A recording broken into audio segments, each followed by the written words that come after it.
une lucidité qui l'honore.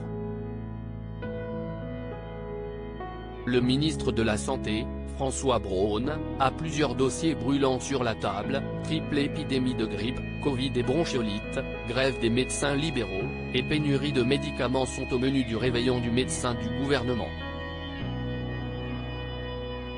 Gala lui consacre un portrait ce 29 décembre 2022, dans lequel le ministre de la Santé se livre sur son métier premier, la médecine. Il a conscience que dans le climat actuel, cette vocation peut repousser les jeunes. « Mon petit-fils de 15 ans préfère être développeur de jeux vidéo », dit-il à notre magazine. L'adolescent mettra-t-il fin à la lignée familiale de médecins chez les Braun?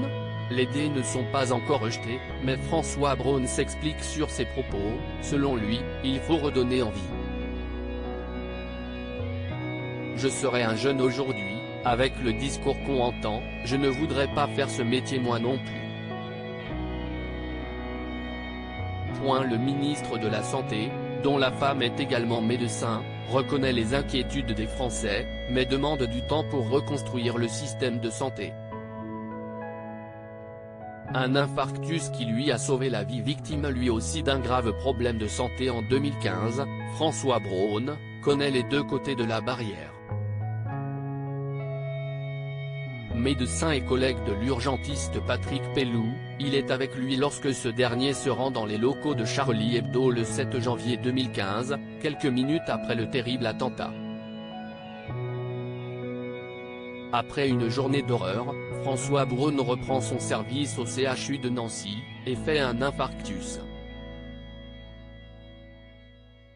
Ce fut sans séquelles et ça m'a sauvé car, pendant 2 jours en soins intensifs puis au repos, je n'aille pas assister à la prise d'otage de l'hypercaché ou à la marche pour Charlie, confie-t-il à Gala dans ce même numéro du 29 décembre 2022.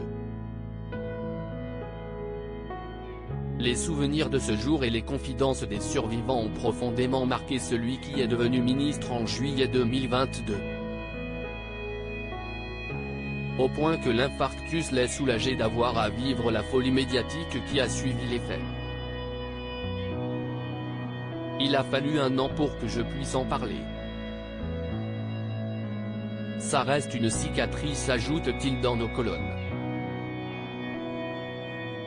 L'intégralité du portrait de François Braun est à lire en intégralité dans le nouveau numéro de Gala, en kiosque ce jeudi 29 décembre ou disponible en cliquant ici. Vous pouvez aussi recevoir Gala chez vous chaque jeudi en profitant d'une offre d'abonnement sans engagement. Crédit photo, Stéphane Le Mouton.